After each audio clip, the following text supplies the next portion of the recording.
We have a really exciting panel. So again, just to remind everybody, just make sure you're in the right room. In this room, we have a prestigious group of talent acquisition leaders from the financial service vertical, representing some of the biggest names in the industry to discuss the new face of financial recruiting.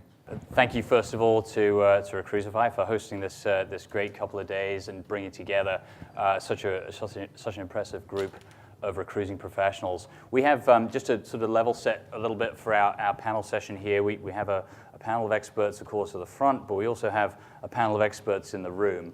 And the more we make this participatory, the better. I've got some questions to warm our panelists up with, but I would ask everybody to get your own questions prepped, and I'd love to hear stuff from the floor. And I'm just going to issue a mild warning that I may call upon certain audience members that I'm already acquainted with for input on certain topics, so be ready for that. So we're going to talk about two things today. Technology is such a central aspect of almost every aspect of financial services recruiting, either with respect to recruiting technology talent, which has perhaps never been a greater need in the financial services industry as is today, and of course the use of technology as a tool and enabler of the recruiting process for all kinds of talent. I'm sure everybody in the room spends time using technology, implementing technology, cursing technology occasionally. And it's such a rapidly evolving space and so much activity and change. We thought it'd be interesting to get people's takes on that. So we're going to try and bring together those themes through our panel discussion today. Just to get us warmed up, all of us have used ATSs in all likelihood for some time. I guess my opening question for the panel is, the traditional recruiting ATS, is that an enabler or an obstacle? First of all, thank you, everyone. Thank you, RecruitiFi. This is an honor, to be on this panel. Just as a quick introduction, I've been with Credit Suisse for 2 years, before here at UBS for 8.5, RPO for 2 years, and contingency for 8 years. So just to give you a little background on my experience. I've basically run the gamut across several ATS systems. Working in a global organization like Credit Suisse, where there's thousands upon thousands of jobs, where you're working across verticals and COEs across smaller countries and locations across 4 regions. You need the ATS to basically monitor the activity. But at the same time, checking the box in all these cases where we need to make sure we're data integrity from a standpoint. Creates this administrative burden for the recruiters, so they're not as spending the time what they should be doing and being on the phone and meeting candidates. Very good. Yeah, hi, good morning, everyone. Again, my name is Christian Horton. Thank you, everyone, for coming.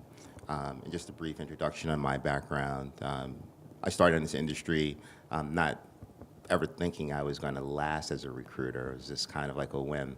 But 5 years agency and over 15 years corporate, and all in the technology domain.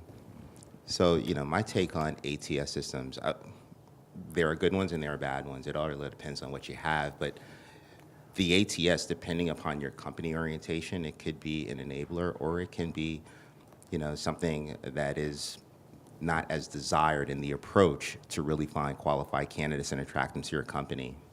In my current role at Citi, I love the ATS because the Citi brand is strong. And actually, it drives a lot of great candidates to us. And even in using it in concert with LinkedIn, where you connect with someone on LinkedIn, and you're like, wow, this person's pretty good, but oh wow, I don't have their contact information. Well, let me check the ATS. And lo and behold, they applied 3 years ago to our job when maybe they weren't as savvy with technology as they are today. And now they're an excellent candidate for one of my opportunities. But again, the ATS can also be a hindrance to your candidate pool as well. I heard in one of the discussions, and I don't know how many of you have done it, but you should all take the opportunity to apply to a job through your ATS system externally. I did so, and it was a little painful. But it helped me address some things which were tweaked later to help the experience of the candidate and the application process so it's not so cumbersome and people don't get frustrated and just don't apply. Very good. We've seen a continuum, I guess, from the old way of doing things back in the day where, you know, job ads were placed in newspapers through to the advent of online job boards 15 to 20 years ago. You know, today, you know, we're seeing, you know, another shift towards the use of social media platforms, the application of artificial intelligence, machine learning, and so forth. When you survey the landscape of all of the tools that are sort of out there in the ether, you know, what's most exciting to you in terms of, you know, the having the potential to further disrupt and improve the recruiting industry and capability? Well, at Credit Suisse, we're always, you know, engaged in you know, speaking with firms like RecruitiFi, and you know, it's all about speed to market. I think at the end of the day, though, it never replaces the phone. So you know, my belief is that, you know, a recruiter is, you know, engaged, you know, is relentless about the client candidate experience, and, you know, always on the phone, and you know, you're using, you know, technology, you know, to really, you know, help us, you know, target and find those needles in the haystack. You know, when I think about, you know, like RecruitiFi, you know, it's, you know, the types of solutions that will help us in certain situations where we're not able or capable internally to do it ourselves. And sometimes it might just be the speed to market. You know, there's other tools that we're using just outside the, you know, the posting, but, you know, how to, you know, diversity is a, you know, pretty large topic at Credit Suisse, and the unconscious bias and removing it. You know, what do we do to really, you know, have the right job descriptions in place and editing them so that there's a level playing field and opportunity for those that are really going to attract the right, you know, diverse talent, as well as, you know, looking at the resumes. So, you know, again, it goes back to, you know, building, you know, credibility and trust with the hiring manager.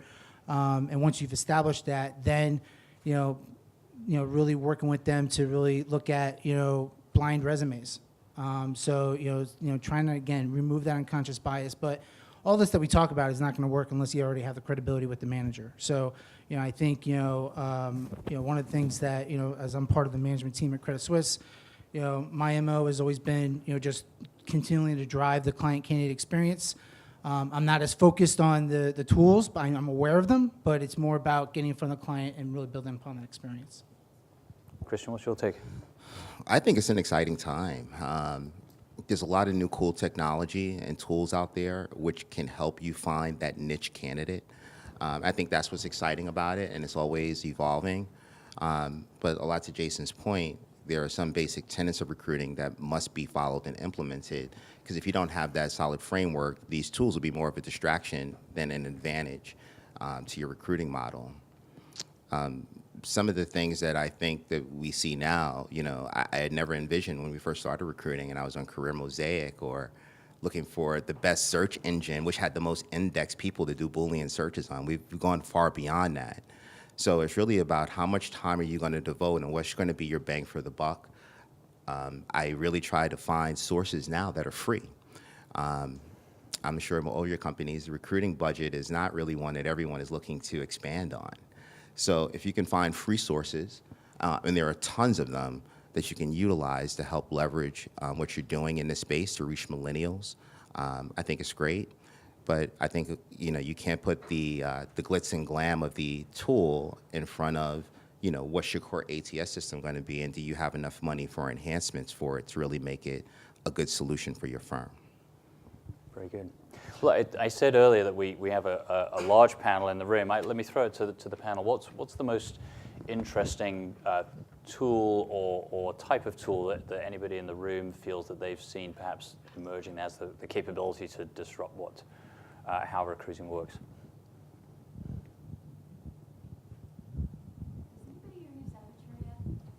The CRM? Yes. Mm-hmm. Show of hands. Anyone use Avature or a comparable CRM tool? Several people, yeah. Good. Has anybody in the room either deployed or thought about deploying a proprietary app for mobile in connection with their recruiting activity? Yeah. We're not on the team, but we're definitely looking at Definitely looking at it. Mm-hmm. Yeah. Yeah. Interesting. Okay. Well, Justin, I didn't mean to get you running around the room too much, but at least you'll get your morning workout in. Yes, exactly. Perfect. Let's switch a little bit to talking about recruiting technology talent. And firstly, again, show of hands in the room. Who in the room is involved or either in doing or overseeing the recruitment of technology talent for their organizations? Okay, so it looked like a little bit more than half. Perfect. So with that in mind, and Christian, I'll start with you on this. We've seen a multi-year decline in sort of student survey data, young professional survey data, and the desirability of the financial services industry. Placement rates out of business school, which used to be here for financial services, have progressively gone down. Surveys such as the Universum survey used to be dominated by financial services firms, and although there are plenty still represented on the upper echelons of those lists, tech firms have become very dominant in those rankings. At a time when technology talent is arguably more important than ever to the financial performance of investment firms and financial firms generally, can that industry still compete for tech talent successfully? Yeah, I think, for me, I think it's a little bit easy at Citi right now, because when you look at the size and scope of what we do in the technology space, we're comparable to a lot of the big tech firms. And basically, that's the story that I create and deliver to the candidates upon first speaking to them on the phone, to really explain the technical environment, because at the end of the day, people, of course, they want, more senior roles, more responsibility, more money, but they really want to work with challenging technology, things that are relevant. They don't want to work with any kind of antiquated or legacy equipment. So if you can present this cool story about all of the great projects you're working on and how innovative you are in the space and how your technology competes to like a Google, when you talk about how many terabytes of data go through your network daily and how many transactions you process, this creates the excitement on the candidate end. And if they're not the right candidate, well, maybe they will refer you to the right person. And I think another thing about recruiting talent in the non-tech space is really to have a consistent approach that's thorough and reaching out to the candidate. So the days of slapping up a posting and praying that someone is going to apply to the role, those days we know are long gone. So when you do reach out on LinkedIn, are you just like a hi, join my LinkedIn network, or is it a really compelling in-mail, well-constructed, that's going to create excitement about the opportunity? So when you engage a candidate, especially millennials, using technology, it really has to be something compelling and not something that's thinned out or rushed, because at the end it'll just be a wasted communication. At least that's been my experience thus far. Pretty good. Say more about what you perceive to be the biggest obstacle that you encounter for non-technology firms recruiting technology talent, and how do you overcome it? It's all of the glamour that's not associated with a technology firm. So yes, you're not going to get free lunch at Citi. And we will expect you more than likely to report to a location, although we do a lot of remote work. But yeah, the perks that are offered at technology firms and the compensation can be something that can be, a real competitive disadvantage at a financial firm where the salaries are highly structured. And you do look at internal equity very closely before you make that offer to the candidate, so not to upset the balance of what you have on with your internal population. Those are the biggest challenges to overcome. And a lot of it, when you really break it down offer to offer, are not really things that should be a big decision-making influence for the candidate. But you remember, you have another recruiter on the other end that's presenting that opportunity, and they're bigging these up. So it can be something difficult to overcome in the space. And I have lost candidates to some tech firms, but not really for the role in itself and the technical focus, but really a lot more to do with some of the fringe benefits that firm might offer. Very good. One thing, let me come to you in a quick second, Jason, but I just wanted to pick up on Christian. You're very smartly dressed today in a suit and tie and sort of traditional financial services industry. outfit. But is that culture even itself sort of an obstacle to making an attractive workplace for technologists? Well, it's a misnomer. I'm a little bit different. My family often jokes that I was born in a suit, so that's my personality. But yeah, at the bank, I know earlier this year, I worked on a special project recruiting for the consumer bank.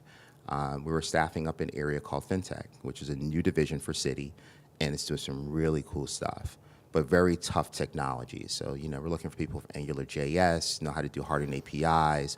You're not going to find a ton of those candidates out there. So what did we do? We redesigned a space in our Long Island City office that has a foosball table and all the vertical spaces, you can write, they're all whiteboards. Everybody there is not dressed like this. We had a big interview day. I lost a tie. So, these are the things that, yes, you do have to do. And I think all companies now are realizing that you may not have to totally upset the apple cart when it comes to your culture, but you do have to be open to change, especially with the millennial population and with technologists, because these are the things, the cultural differences, that'll make or break them. And I think at the end of the day, you're going to work 14 hours at Google, you're going to work 14 hours at Citi, the work is going to be challenging, there's going to be a lot of internal bureaucracy and things you have to overcome. But if the person perceives that, oh, well, I feel more comfortable in this environment, that's why I'm going to make the choice. I think you can leverage that, just by doing a few simple things. And, we've made some, headway in that. And I think we've made some great strides because for that role, we had 172 positions that we got done in about 5 months. So, for some very senior and tough technical roles. Very interesting. And do you feel like making some of those changes to, dress codes and the physical space and the environment, does that make a measurable impact to your ability to attract the right talent? Not only attract, but I think retain. Right now, our corporate headquarters is being, floor by floor, is being redesigned and renovated. And, you walk amongst the hallways and you see people coming into the building with the new facade and, now that it's all redesigned and even though it's under some construction, everyone is excited about something new, something different. Not the same old typical bank, walnut wood furniture all over the place, with a moose head somewhere. This is, and tons of clocks on the wall. This is more open. This is more how people view this technology when they go home. Their home computing experience is now very similar to their work computing experience. And I think people find a lot of correlation to that. So I think it does help in attracting talent from when they first come in the building and say, oh, this is the city I thought it was going to be. And it also helps retain talent because it becomes a cool space to work in. Jason, add a question. Some people work remotely. I know with some technologists, especially with very niche experience, they're in certain locations and they don't necessarily want to relocate, but they can work, they could work remotely. How open are you to having technologists work remotely? Well, it depends on business to business and manager to manager. Citi does have a formal policy and alternative work strategy program where they really encourage people to work remotely. Last year, my new manager, she asked me what day I was remote. I said, I come to the office every day. She says, well, no, you need to pick one day to be remote. I said, well, thank you. So I think it's something that's changing, but at the same time, we are subject to certain regulations as a bank. As part of our, promise to the street and CCAR, we've structured and relocated and designated certain areas, part of our location strategy. And sometimes it may work out where we can have that role be positioned somewhere else. And I could tell you, it's not panacea where we can do it whatever we want, but it has loosened up a great deal. So I'm starting to see a shift from work is a place you go to work is a thing you do. And it doesn't matter where you do it at, as long as you have an internet and a phone connection. And I think that's probably going to increase over time. But again, as with all big changes in culture, where people, used to coming in the office and seeing a presence in the office, I think it's going to take some time for that to change and for everyone to get well adjusted to it before it's widespread. But we've made considerable strides. Jason, I didn't mean to relegate you to the role of microphone runner, but Completely fine. your perspective on A this. good recruiter always rolls up their sleeves. Well said. Well said. Your perspective on this issue of attracting tech talent in financial services. Well, I'm not a tech recruiter, but I can tell you that it doesn't matter. You know, whether it's technology, finance, what have you. I've also been told I've been born in a suit. But if you only saw me on the weekends with a visor and flip flops, it's entirely a different story. But I think it's all about the connectivity with the marketplace, and it all stems back from again establishing that credibility, really setting the right expectations in place with the manager before you embark on any search or hiring initiative. And we're all notorious that receiving a lobbying over a not even a job description, just a job title, and say, hey, we need to hire this tomorrow. But it's then taking the time with the hiring manager, educating. I believe we're all educators, and sitting down with them and talking, okay, what's the job description? What's the compelling pitch that we need to be selling and telling out to the marketplace? Because once I know the pitch and once I believe in it, I can bring anyone in. And I think that's the what we're trying to expand upon in our recruiting environment, and that we have recruiters that are taking that protocol and that applying that methodology in each and every case, so that we are buttoned up to the marketplace, we are providing a great client candidate experience, and just like Christian said, and for Citi, we have flexible work arrangements. I live by example as well. I have 2 daughters, and there's times when my wife's like, you got to be home. Well, I don't ask my boss if I can work from home. I work from home. And, I also know I'm accessible, whenever I need to be. And I expect the same from my, recruiters. And, we basically, when we talk to candidates in the marketplace, we talk about our own stories as well. And I think that, tends to resonate, with the marketplace. And I think, what's important at the end of the day, that we're just genuine, in who we are. And, it's, even though I'm in a suit every day, I think I can relate to almost any walk of life. So it doesn't matter. My question is, to all the panelists out here, I work with Zoetis. We are the largest animal health company, so we are not a technology company, and I know nothing about technology. But we are able to get great technology talent, but to keep them, to retain them is hard, because not because they don't want to stay, but I think people still look to technology professionals as people who just do the stuff. Nobody bothers them till systems break down. And I realized that this is also a mindset among leadership. They expect technology professionals, just do your job, that's it. So they feel that they are kind of almost, robots going around, getting stuff done, things work. When things don't work, everyone says, oh my God, our BT is horrible. How do you change that kind of a cultural mindset? Well, I think it really pertains to how the management works with that individual after you've got them to accept the offer. But it starts with us early on, and this kind of flips back to the point Jason was making. I call it loving your candidates. If you don't love your candidates and you can't relate to them as to why they are thinking about a career change, you're off to a bad start. If you just think of that candidate as a resource and a check in the box to fill the rec, you're probably going to be unsuccessful. Anytime someone changes a job, at least when I do, it's a big decision. It's a life changer. It impacts your whole life. And it affects, aspects of, your finances and how people view you and how you view yourself. So you have to be introspective when you talk with your candidate population about why they're making this move, how is it going to impact their family, what kind of things do they really care about in their next role, and that's the first thing I ask them. What do you want? Some people tell me right off, I want money. Well, I know what kind of candidate I have, whether that's good or bad. I just know where I stand. Some people say, well, I'm really looking for an opportunity. I've been stagnant. People say, I want to work with new technology. I really heard about something Citi was doing. I want to be in that space. And if you can focus on that and deliver it, well, then okay. But if you just listen to what they wanted and then present them something else, as if you go into a restaurant and say you want a steak, and they come back and they give you a Frankfurter, well, you're not going to be satisfied, and you may eat that Frankfurter, but you're not going to go back to that establishment again. So, you really have to provide your candidates what they want, and management has to deliver on the expectations that were set in the interview in order to retain the talent. So if they're feeling like a robot and, they're not feeling valued or appreciated, that's more of a systemic issue in the company versus a recruiting function, but it's something we can mitigate on the front end just by valuing the candidate. Jason, go ahead. Yeah, I'd like to add to that. I think above recruiter, I look at myself as a career counselor. So, I think about when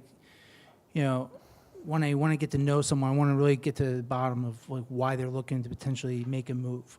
And most of the, the people I reach out to, I'm probably not the best person to work with in the ATS because I'm always on the phone and networking and roaming the floors. And, so I'm constantly networking and trying to find that passive candidate.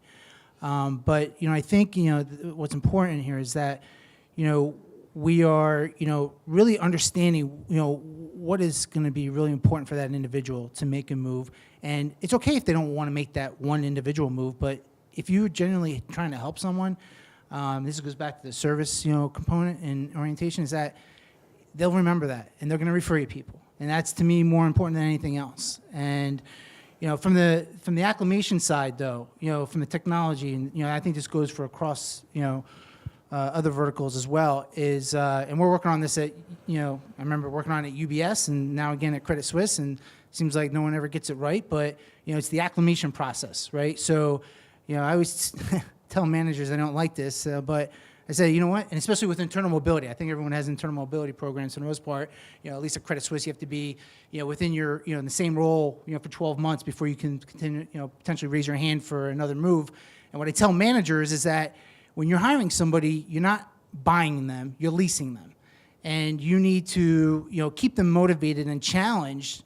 And part of it is the acclimation, right? And keeping them to see, what the future holds for them, within that, potential vertical. Otherwise, let them go.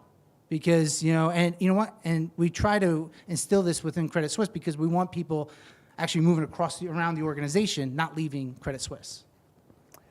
Let's turn it over properly to all of you. What are the questions and issues on your minds you'd like to either put to the panel or indeed to each other? We were talking about attracting millennials who were maybe inclined to go to tech companies rather than financial services companies. And I happen to notice that Point 72 is starting some sort of college for, at least for investment potential. Mm-hmm. Has there been discussions, of anybody in the room, about creating such a program for technologists to get them excited about going to financial services?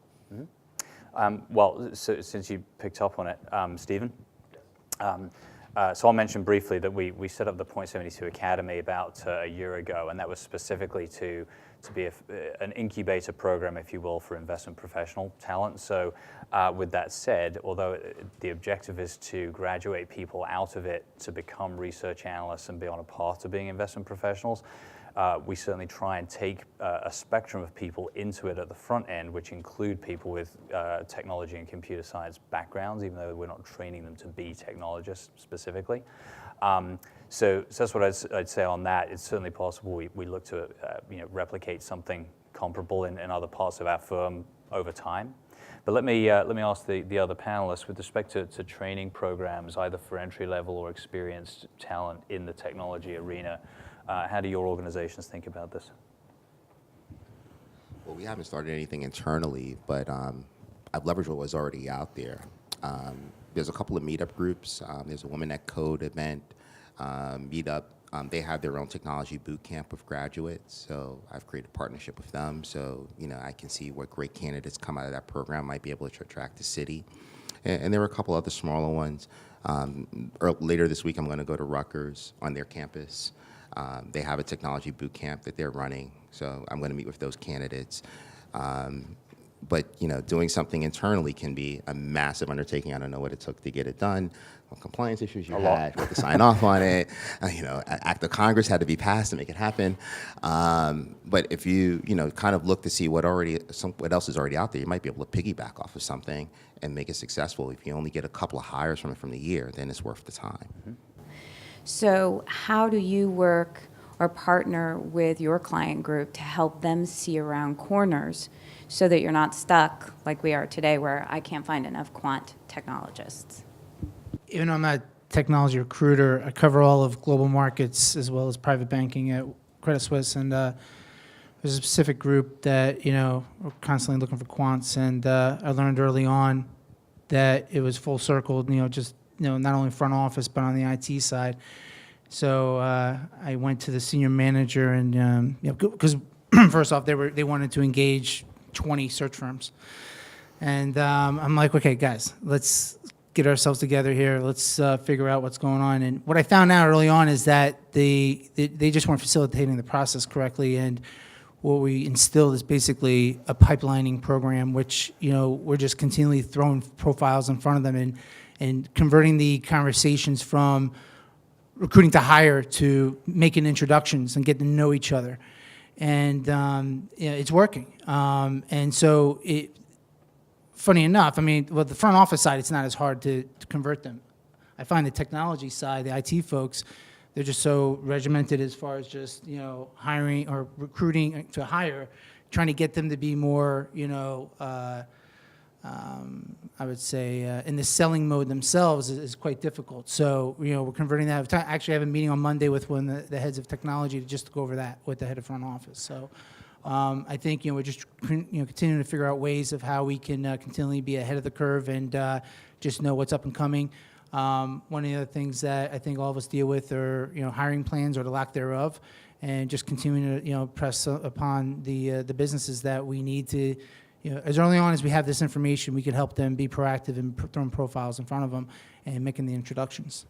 I'll just offer an additional thought on your question, which is that, I think it seems to be the case that technology specialists are, generally speaking, very intellectually proud, number one. And number two, as a result of that, they tend to be motivated by the opportunity to work on the most complex problems.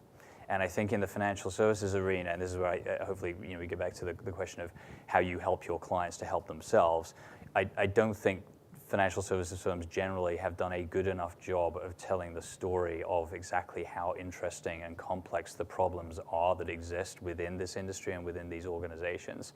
And so, if the business groups that you work with can do a better job of bringing that story to the fore, then I think you can have a little bit more success. But it's not easy. There are, as we've I think explored in some depth over the last half hour or so, considerable obstacles. I'm reminded of an episode in my last organization. I was at BlackRock for several years before I moved to Point 72, and we had been talking to a senior data scientist from a major technology firm.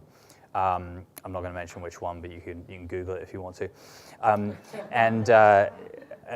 he came onto the floor, and I was actually at our San Francisco office, which we think of as a very sort of tech-friendly environment and so forth. But he said, I can already tell you guys aren't really serious about this stuff. And I said, well, what do you mean? And he said, well, everyone here is working on Windows desktop PCs, not MacBooks.